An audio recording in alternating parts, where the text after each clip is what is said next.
We're in the Gemara towards the bottom of Kuf Yud Beis Amud Beis. The Gemara here is going to discuss another few cases that we mentioned before in the Mishnah. It said in the Mishnah regarding the malacha of kosher that if you have noidis, yayim, v'shemen, canteens of wine or oil, and you tie it closed, you're allowed to untie it on Shabbos. Frek the Gemara, pshita, it's obvious. It's made to open and close all the time, and it's not a kesher shel kayama at all. Answers the Gemara, leitzriche the isle tarti uni. It has two ears, two flaps that cover it. Ma de teime chodeminayu betulim mevatalo. So I would think that one of the openings he leaves closed, and the other opening he opens. So therefore, it could be a permanent knot that it's closed. Kamash malam, that's the chiddush of the Mishnah, that b'derech klal, usually the person does open up both flaps to be able to drink from it, and therefore it's not a permanent knot. The next thing it said in the Mishnah was kedei shel basar, to tie the cover of a pot of meat is also allowed in Shabbos. It's not a permanent knot. Pshita, asks the Gemara, obviously, the person is going to be eating from this pot, so he's not going to leave it there permanently. Answers the Gemara, leitzrichi de isle shlocha. We're talking about a pot that has a spout. I would think that since he could also get the contents of the pot from the spout, so therefore he's tying the knot of the cover closed and he's going to leave it there. Kamash malan, the Mishnah tells us no, that the person does usually remove the cover and take out the food from the top of the pot. The next thing it said in the Mishnah was Rav Eliezer ben Yaakov Rabbi Eliezer ben Yaakov says, so the Mishnah, the lashon was Kosherin lefnei behema b'shvil shalei teitze. The behema that's in the stall, and you can tie a rope close to tie in the behema that it shouldn't come out. That's allowed on Shabbos. Frek the Gemara, pshita, it's obvious that you're allowed to do this on Shabbos because it's also made to untie for the behema to be able to come out. You're not tying it there for a long period of time at all. Answers the Gemara, no, loy tzriche, the isla tarte isri. Over here, the case is that you are tying two ropes, one on top of the other.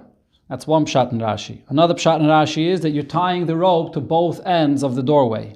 Mao the teimem, I would think, chodeminayu betulim mevatel. One of those, according to the first pshat in Rashi, one of the ropes that you're tying, you're going to leave there, but another rope, you might... one of the ropes you're going to leave there, one of the ropes you're going to untie, because the behemoth can walk out even if you take off one of the ropes. Or, according to the other pshat of Rashi, when you're tying both ends, so I would think, since you're tying both ends to both sides of the doorway, so even if you're going to want to untie it to allow the behemoth to come out, but you're not going to necessarily untie both ends. Even by untying one end is enough to allow the behemoth to come out. Kamash malan, so the Mishnah is telling me that no, the derech is the person unties both ropes or he unties both ends, and therefore it's not a kesher shel kayama. Amar Rav Yosef, Amar Rav Yudah, Amar Shmuel, halacha ke Rav Eliezer ben Yaakov. Rav Yosef said the halacha is like Rav Eliezer ben Yaakov. Amar le Abaye, so Abaye asked him, halacha miklal the pligi. You're saying the halacha is like Rav Eliezer ben Yaakov, so that means that the chachamim, the Tanakama, argued on him. Who says they argued on him? Amalei, so Rav Yosef answered, Abaye, my nafkalach mina, what's the difference? If nobody argued on it, for sure the halacha is like what Rabbi Eliezer ben Yaakov said. Amalei, Abaye answered him, Gemara is martetahei. You're saying over halacha, you're learning the words of the Gemara like a song. Even if it's not accurate, you have to say it accurately the way it is. So we had this before in the Gemara, and the Gemara uses this expression many times. Zok the Mishnah, Kaishrin dli befiskia. You're allowed to tie a pail that you're using in a well, and you need to have a rope to be able to lower down the pail, and you don't have the rope tied to it before Shabbos, you can tie it with a piskia, which is a girdle, because you're not going to leave it there permanently. It's not made for this. Avaloi bechevel. You're not allowed to tie it with a rope, because that's a kesher shel kayama. It's meant to stay there indefinitely. Rabbi Yehuda mater. Rabbi Yehuda says even with a rope it's also allowed, as the Gemara will explain. Klal, Rabbi Yehuda said the following rule: Kol kasher she'ein shel kayama, any kasher that's not meant to stay there indefinitely, ein chayav olav, you're not chayav for this. The Gemara will explain what Rabbi Yehuda is going on. The statement of Rabbi Yehuda really connects back to what it was said, what Rabbi Meir said before, that what you look at is if a person could untie it with one hand or not. Rabbi Yehuda says no. What it depends upon is Is it a kesha she'ena shal kayama? If it's not a permanent knot, then you're allowed to make this knot. Otherwise, it's not allowed. So the Gemara now will explain what's the machlokes of the Tana Kama and Rabbi Yehuda regarding tying a pail with a rope on Shabbos. Chevel demai, what kind of a rope are we talking about? Ilem chevel da'alma, a regular rope that's used for this.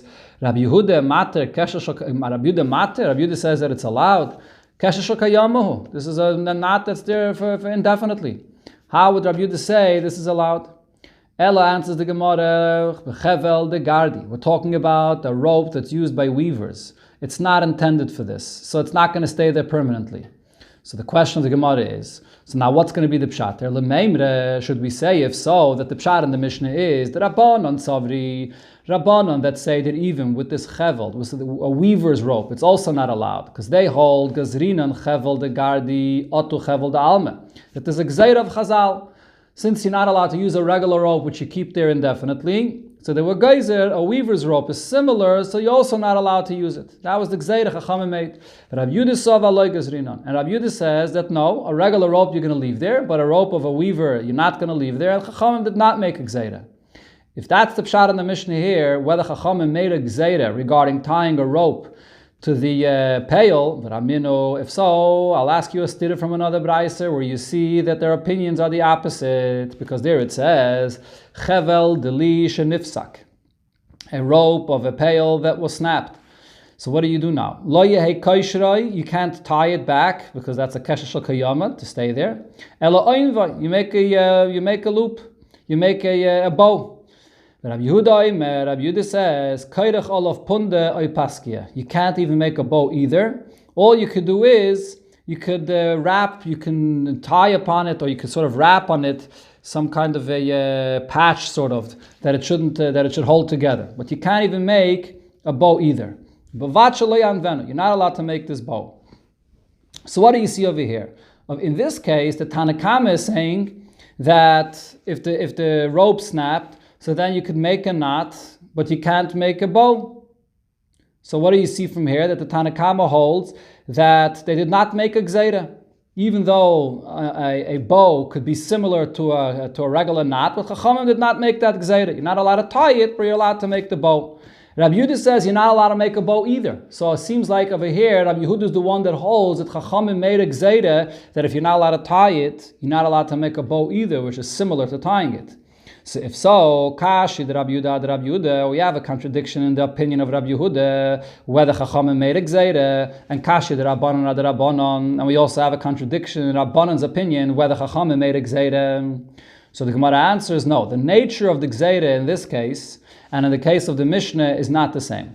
The Rabbanon loikashia. The contradiction in the Rabbanon's opinion is not a question. Chevel bechevel michlef. When it comes to two kinds of ropes, the regular rope and the weaver's rope, there Chachamim made a gzeira not to use a weaver's rope, even though it's not going to be kept there permanently, because that's something that could be exchanged. They look very similar. Aniva b'kshira, but to make a gzeira that you're not allowed to make a bow because it looks like a regular knot, le michlefa. People don't confuse that, and therefore over here Chachamim say there's no gzeira. Rabbi Yehuda lekashya, there's also no contradiction in Rabbi Yehuda's opinion. Hasam. In the case of the Braise, the reason why Rabbi Yehuda is more stringent, Loi mishum de michlafe, aniva b'kshira. Rabbi Yehuda's opinion is not because there's a gzeira here, that you could confuse a bow with a knot. Now everybody agrees you don't confuse a bow with a knot.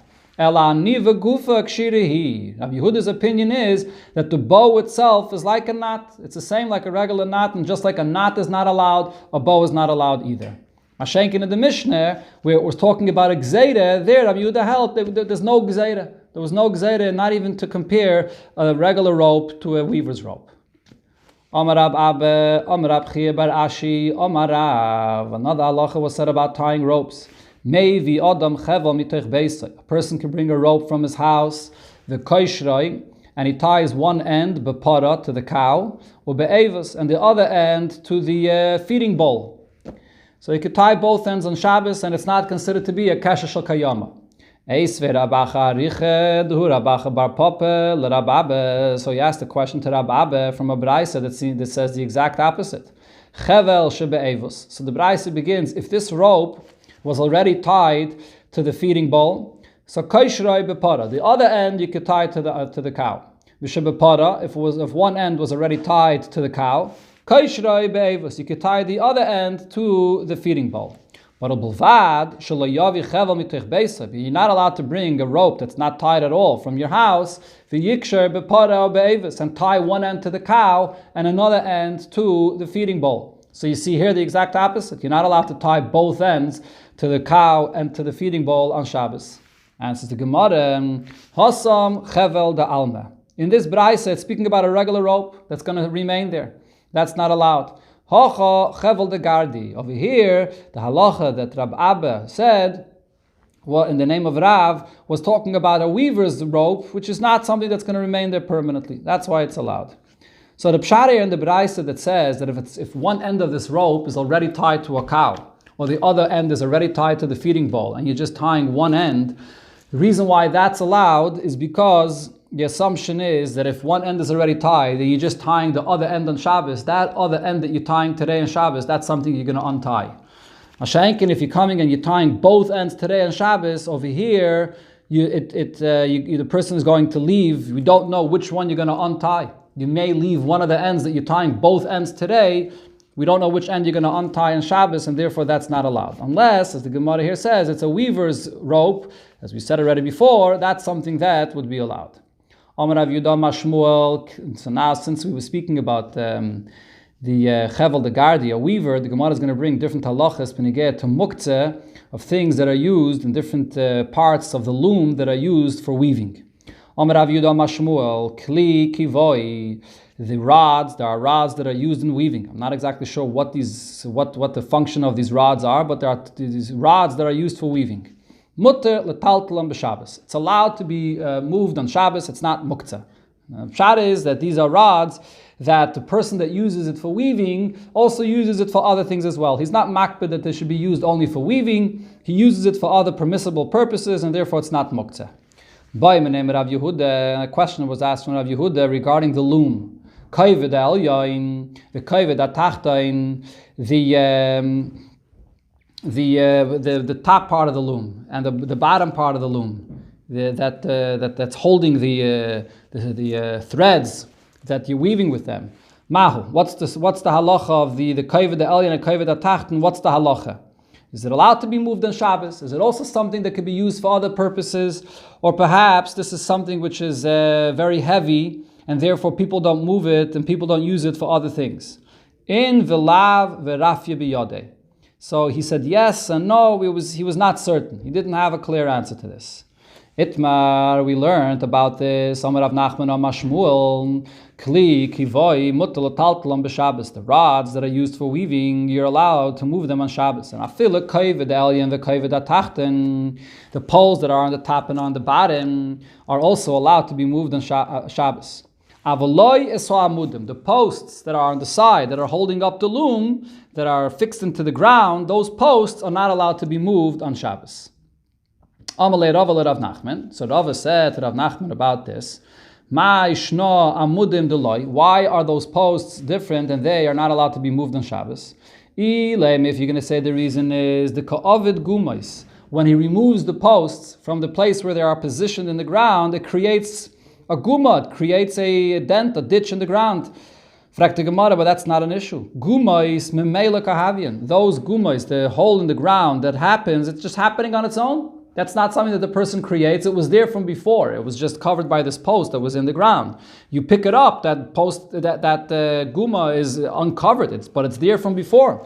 It's the Pashtup Pshat in the Gemara. So therefore, why would this not be allowed on Shabbos? And the Gemara brings a source for this. The Tnan, we learned in a Mishnah, Hataymin, Lefes, Tznainus, a person that puts into the ground in a vineyard. He puts lefes, turnips, tznainus, radishes, tachas agefem, by the vineyard. In miktsas olav, migulin, if some of the leaves of these vegetables are still uncovered, eina chayshish, then he shouldn't be concerned. Lo mishum klayim. There's no issue of klayim because it's not planted there. It's still partially uncovered. So there's no issue of klayim. V'lo mishum shvius. There's no issue of planting a shmita. V'lo mishum meiser. He's not going to have to take meiser again because it's growing again. And also v'nitolim b'Shabbos. It's allowed to be removed from there on Shabbos. It's not muksa, you can take it away on Shabbos. Now what happens when you take away these turnips or radishes from this place on Shabbos? It creates a guma. It creates like a hole in the ground, a cavity that you removed it from there. So what do you see? Since that hole was really there from before, you didn't create it, you just removed the radishes from that place, you didn't create the hole, so it's not an issue. So the same thing should be over here with these posts of the loom that you lifted up and it uncovers a guma in the ground, it shouldn't be an issue. And says the Gemara, there's a difference. You're right, as far as creating a guma, that's not the issue. But there's a difference here. In a field, a person will not come to flatten out these holes in the ground that there are. But hacha babayis, over here we're talking about in a house, asi la'ashvuye gumais. If you're going to allow a person to move these posts away from their place and it creates these holes in the ground, on Shabbos a person might come to flatten it out in his house, and that's something which is asur because of baina, as we learned before. So it was a gzeira. You're not allowed to remove these posts because of the gzeira that he might come to smooth out the ground. The same subject, Rabbi Yechanan asked this question from Rabbi Yehuda bar Livoi. Kli kivoi, these rods that are used for weaving, and he said, Kagayin kaved elyon v'kaved atachten. The pole on the top of the loom and the pole on the bottom of the loom. Ma'al metaltalan b'Shabbos. Are you allowed to move it on Shabbos? Malay ein metaltalan. So he answered him, it's not allowed to be moved on Shabbos. So he was machman and said, even regarding the kaved elyon and kaved atachten, it's also not allowed to be moved. What's the reason?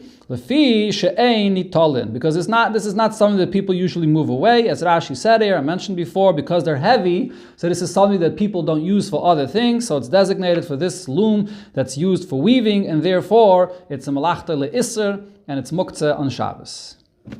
Zokte Mishnah, mekaplin es hakelim, a person is allowed to fold garments on Shabbos, afila arba v'chamisha pa'amim, even 4 or 5 times during the day on Shabbos. Umatziin es hamitais, and you're also allowed to spread the sheets on your bed, milele Shabbos l'Shabbos, from the night of Shabbos to Shabbos day, you can make your bed Friday night for Shabbos day. Avaloi mishabbos l'matzah Shabbos. But Shabbos morning, you're not allowed to make your bed if you're only going to sleep in it on matzah Shabbos, because the person is preparing from Shabbos to matzah Shabbos. Rabbi Shmuel says, mekaplin es hakelim, you're allowed to fold the garments, umatziin es hamitais, and you're also allowed to make your bed, miyom kippurim l'Shabbos. From Yom Kippur, if Yom Kippur fell out on a Friday, which is not the way our calendar works today, but if Yom Kippur then would fall out on a Friday, so from Yom Kippur to Shabbos, you're allowed to fold it. You're allowed to prepare from Yom Kippur to Shabbos, because Shabbos is a day that's even holier than Yom Kippur. And the same thing also in the Beis HaMikdash, chel v'chelvei Shabbos, the fats of the karbanis that are left from Shabbos, kerevin b'yom kippurim, could be brought on the Mizbeach on Yom Kippur.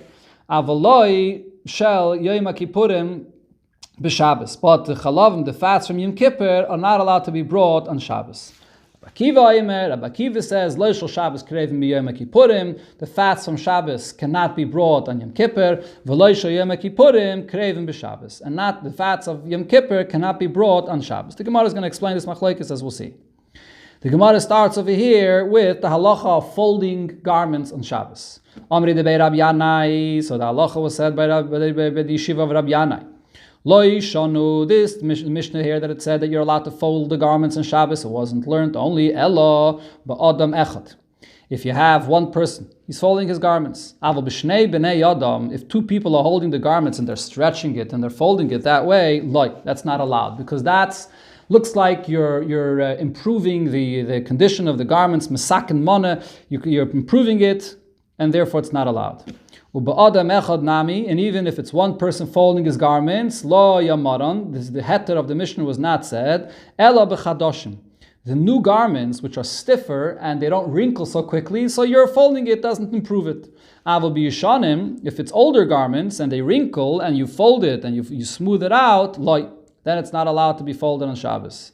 The chadoshim nami, and the new garments as well, lo yamaran, the heter was not said, ela b'levonim.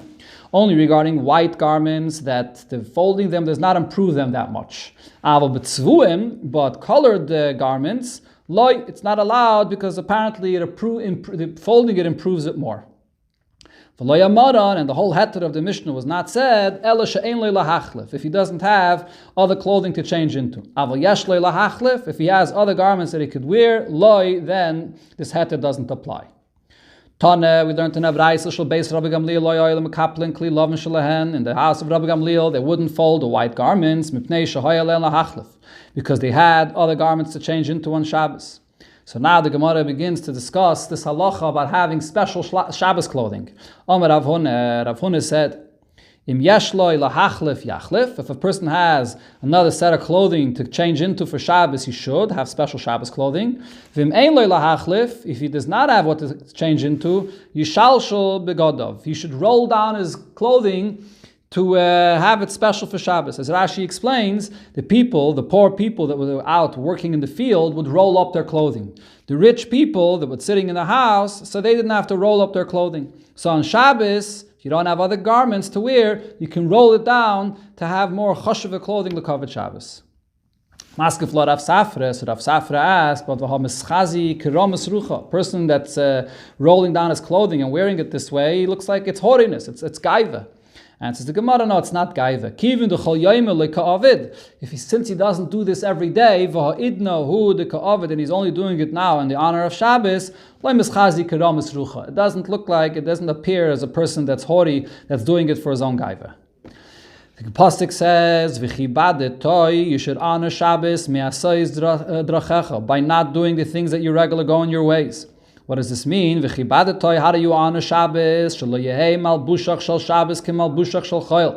garments that you wear on Shabbos should not be the same garments that you wear during the week. Where do you see that clothing give a person honor? Because Rabbi Yochanan referred to his clothing as the one that give me honor. Weiter, the pasuk there says, and by not doing your things in your ways. Which means, you shouldn't walk on Shabbos, the way you walk during the week, as the Gemara will soon explain. And from finding in the things that you desire, your own personal needs is forbidden on Shabbos. As Rashi says, a person shouldn't go to his field to see what's going on with the things that are growing there. But heavenly matters, mutarin. Those are things that are allowed. And Rashi gives two examples. Paiskin tzedakah, to pledge for tzedakah, or meshatchan al atinoikis liyaris, or to make shidduchim on Shabbos. That's allowed. Weiter, the pasuk says, v'daber davar, and from not speaking the way you speak during the week, shelo yehei deburach shel Shabbos ki deburach shel chayil, that a person during Shabbos should not speak, as Rashi says, about business and about cheshbainis, like he does during the week.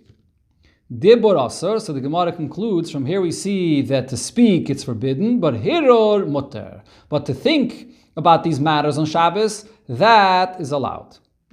So there's a Yerushalmi that says about this, that nevertheless it's a midas chassidus, that brings there a story of a chassid, that even to think on Shabbos, these matters of chayil, a person should not do on Shabbos. And the Rebbe in a Sikha in Chelik Yud Aleph, Parshas Yisra, explains this ba'arichis, that when the Eibishter creates the world is created through Dibur, and therefore that's something that applies to creation, and that the Eibishter rested on Shabbos, and over there, the Gemara over here brings min adin, that a person should not speak on Shabbos the way he speaks during the week. But the machshava of the Eibishter is on a completely different level, and therefore that's something that doesn't apply to normal, to the halacha, that you're not allowed to think these things on Shabbos, but nevertheless, if a person wants to connect to the Eibishter on a higher level, even thinking the ideas that are mundane on Shabbos, he also shouldn't, it's a mitzvah chassidus not to do that on Shabbos.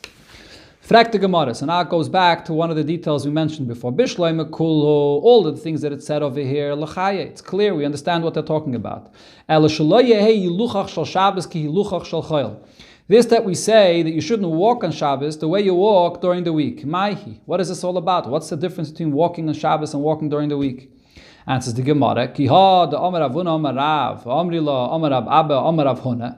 Hoye mahalach b'Shabbos. A person was walking on Shabbos. Upaga b'ama samayim, and he encountered a stream of water. So what does he do? Im yachala niachas raglei rishayna. If when he's skipping over the stream, he can place down his foot on the other side, before he lifts up the other foot, mutter, then it's allowed. In other words, if he doesn't have to jump over, so then it's allowed. But v'im lav, otherwise, if he has to jump over, aser, then it's allowed. This is a mundane way of walking, a person jumping over. That's what we're talking about, the hiluch of the weekdays, that's not allowed. Rav asked on this pshat, so what are you telling this person to do? Lekif, he should go around the stream. Kamafish bi'alucha, so he's just causing an extra tircha on Shabbos, that he has to walk extra on Shabbos and be matriach himself extra on Shabbos. So what do you gain by doing that? Liever, let him just walk straight through the stream without jumping over it, and he'll get wet. Zimnin the mitvasin money, maya, so his clothing is going to become drenched with water. Vasilide schita, and he's going to come to wring out the clothing, which is the malacha of schita, of seichet, dosh, and Shabbos. So that's a bigger problem. So this can't be the case, Rava says, of what we were talking about, the chiluk between walking on Shabbos and walking during the week. Ella baha. Rather, what we're talking about is the following thing. Kivin, Ella baha, in this case, Kivin de loyafshe shapedami. Since the person has no choice, so therefore he's allowed to jump over. In other words, Rava is agreeing that b'chlal, this would be the difference between walking during the Shabbos and during the week, that a person shouldn't jump on Shabbos the way he jumps during the week. But in such a case, when you come to a stream of water, so then it's allowed, because there's no other way how the person is going to go where he has to. Ella rather, there's another story, another instance, which is what Rabbi asked from Rabbi Shmuel Rabbi Yosi. Is a person allowed to walk large steps on Shabbos? Amalei, so Rabbi Shmuel Rabbi Yosi answered him, and during the week, is this allowed? Sha'ani Aimer, I say, psia gasa, a person that takes large steps, neiteles oche echod michamesh meyais mimar einav. It takes away a 500th of his vision. So mimar einav shaladam, from the vision of the person. And then he said, and the way you get back this vision that you lose by taking large steps is by making Kiddush Friday night, and by drinking the Kiddush, Rashi says, that's how you get back that vision that you lost by walking these large steps. Or others say that by looking at the Shabbos candles during making Kiddush, which is the source of our minig, that we look at the Shabbos candles. Kolpanim, you see over here that walking these large steps is not a good idea even during the week. But however, on Shabbos, it's not only that it's not a good idea because of your vision, but it's also a mundane way of walking, and therefore this is the hiluch of the chayil that's not allowed. Rabbi asked another question from Rabbi Shmuel Bar Yosi. Mahu lechayil adome b'Shabbos. Are you allowed to eat earth on Shabbos? Amalei, Rabbi Shmuel Bar Yosi answered, during the week, a person is allowed to eat earth. Sha'ani Aimer, I say, af b'chayil aser, to eat earth during the week, it's forbidden, mipnei shehu malke. It injures the person, it hurts, it's not good for a person to eat earth. So even during the week, it's not a good idea. Rabami said, Kol ha'oichel me'afra shel bavel. A person that eats from the earth and bavel, ki'ilo oichel mipsar avaisa. It's like he's eating from the flesh of his ancestors. Because when the Yidden came to Bavel, the Golas Bavel, and many Yidden were killed over there, and they didn't make the signs for the Kvarim, so when you're eating from the earth from Bavel, you could be eating from the Kvarim from your ancestors. And others say that it's Ki'ilu Eichel Shkatzim Uramasam. It's like you're eating the creeping, crawling things that came there, that ended up being dumped into Bavel after the Mabel. The Chsiv, Vayimach as Kol HaYakum V'Gaimer. The Eibishter wiped out everything in the earth. And V'Omer Eish Lakish, Lama Nikra Shma Shinar. Why does Bavel have also the name of Shinar? Shekol Meisei Mabel, all the dead people, or all the dead animals from the time of the Mabel, Ninaru L'Sham, were dumped into Bavel because it's the lowest place in the world over there. So therefore, everything came to Bavel. Rabbi Yechanan said, Lama Nikra Shma Mitzula. Why is it called Mitzula? Shekol Meisei Mabel Nitztalalu L'Sham. All the dead people of the Mabel were poured into Bavel. So therefore, you're eating these shkat, you're eating in Bavel, so you're eating the remains of the Mabel. So the Gemara questions this now. You said that the one opinion says you eat the earth in Bavel, it's like you're eating these creeping, crawling things. But in the water of the Mabel, the boiling hot water of the Mabel, whatever died, definitely got completely dissolved. So what's the issue? There should be no isra to eat as if you're eating the shkatzim and a masim. So Amri, so the answer, you're right. Ella, kivin the malki, since eating this earth is something that hurts the person, it injures the person, so gazr bei rabbanan. The rabbanan made a gzeira that you shouldn't be allowed to eat it as if you're eating shkatzim or a masim. So that was really the reason why they said you shouldn't eat the earth. And the Gemara brings a story for this. There was a person that ate clay, it was made from earth, and he ate grass, and it began growing in his stomach. It took root in his stomach and it made a problem for his heart, and he died. Now the Gemara returns to what we mentioned before about getting dressed, especially for Shabbos. So this is over here the pasuk by Rus, where Nami tells Rus when she goes out to the field that v'rechatzt, you should wash yourself, v'sacht, you should anoint yourself, v'samtzim le'sayich, and you should put on your clothing. What is this referring to? Which clothing was he telling her?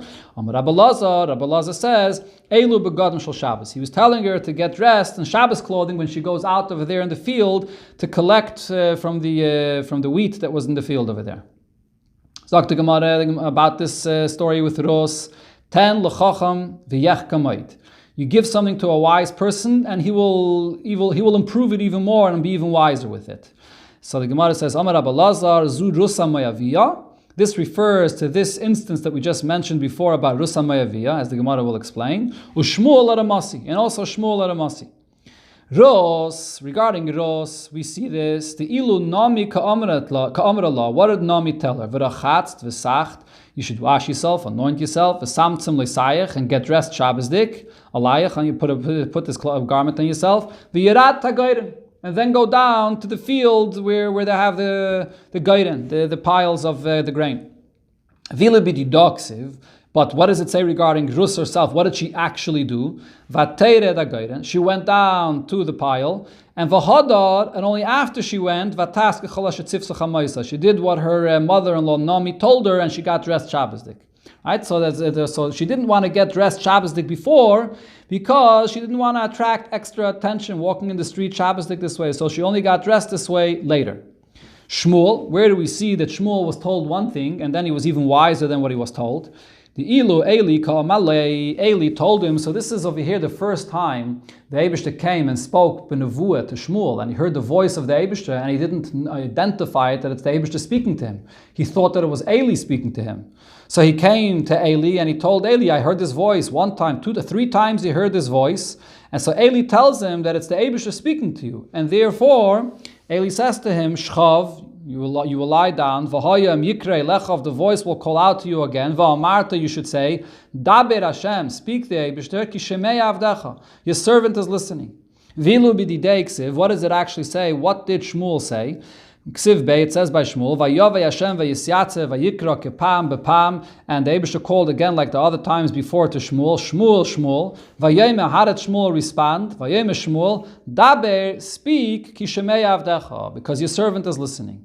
V'layoma daber Hashem. He did not say daber Hashem because he wasn't sure if the Eibishter is speaking to him, or maybe it's a malach, it's another voice, so therefore he was ready to listen, but he did not say daber Hashem.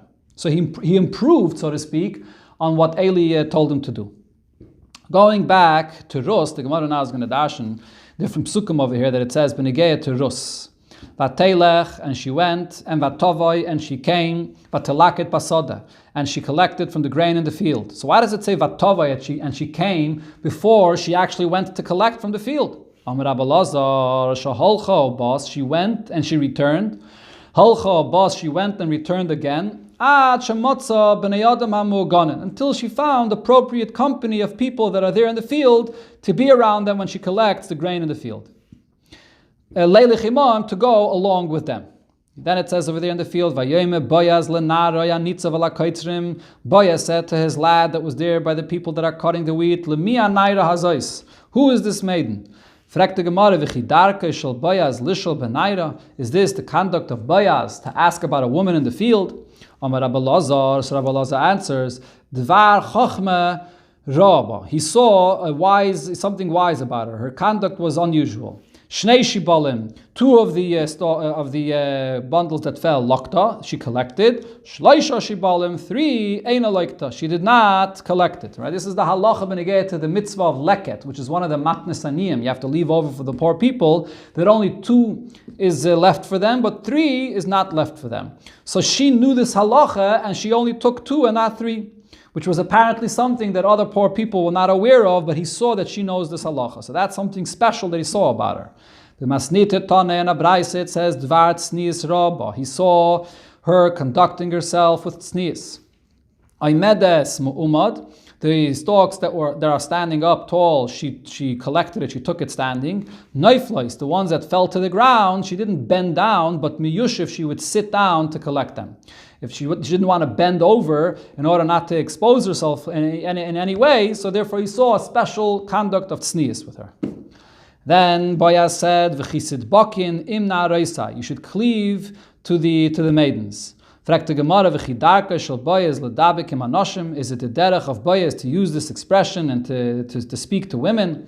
Amar Rabbi Lazar says, "Kivin the chaza." Since Boaz heard about the fact that what happened, where did Rus come from? She was a Giyaitis. And what happened? Vatishak arpa l'chamaisa. Arpa kissed her mother-in-law and went back and did not convert. But Virus, Dafkaba, and Rus did cleave to her mother-in-law, and she was Megai, and he saw how sincere she was. Omar, so now Boaz said, Shari lid bukiba. It's allowed for me to cleave to her, to marry her. The right to the pasuk there says, "Vayomala Boaz," and Boaz said to her, "Le'esa oichel," at the time of the meal, "Gishi aloim," come over here. So this is an unusual expression, the lashon of haloim. Amar Rabbi Lazar, says Rabbi Lazar, Remez Ramazla, he was hinting her with this expression that Asida Malchus Beis David Leitzim Imach, that the kingdom of Beis David will come out from you. D'chsiv Bei Haloim. This expression of Haloim is also used there. Shenema Vayavi HaMelech David Vayeshel Lifnei Hashem Vayeme Mi Anochi Adeni Hashem Mi Beisiki Aviyoisani Ad Haloim. You have brought me until here, until Haloim. The same expression is used. Then Boaz tells Ruz V'tovalt Pitech B'chaimitz, that you should dip your bread into vinegar. What was he telling her? Why is he telling her how to eat? Amar Rabbi Lazar, from here we learn, Mikan Sha'chaimitz Yafel Sherev, that eating vinegar is good for the bad weather when it's very hot. It's beneficial.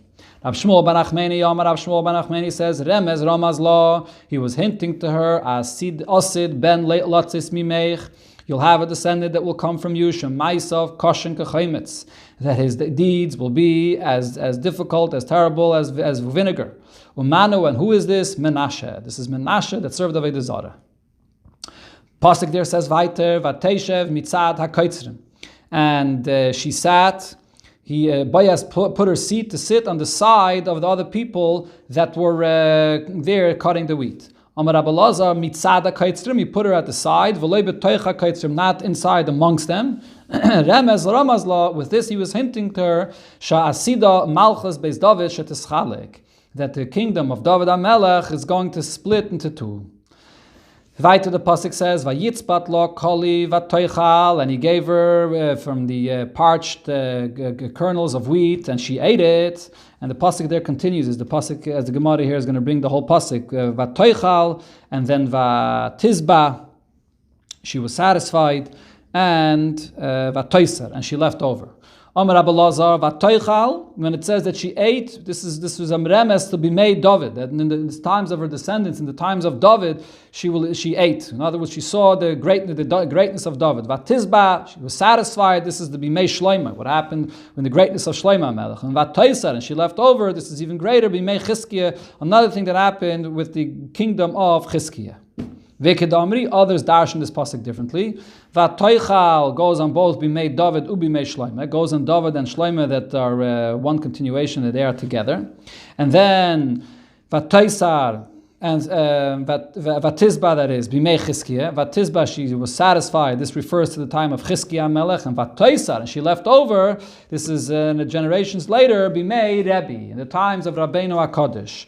The Omamar Ahurire, the Rabbi, the stableman of Rabbi, have a otter Shver Malka, was richer than Shver Malka, than the queen of Shver. He was so rich just from taking care of the animals and all the manure and everything. That itself, he was richer than Shver Malka. B'masnitet tone, in a brayse we learned, vatoichal b'olam hazeh, she eats from the meal in this world, vatizba l'meisa Mashiach, and she's satisfied when Mashiach comes, and vatoisar l'asad lavai, and she'll leave over refers to her schar in olam haba.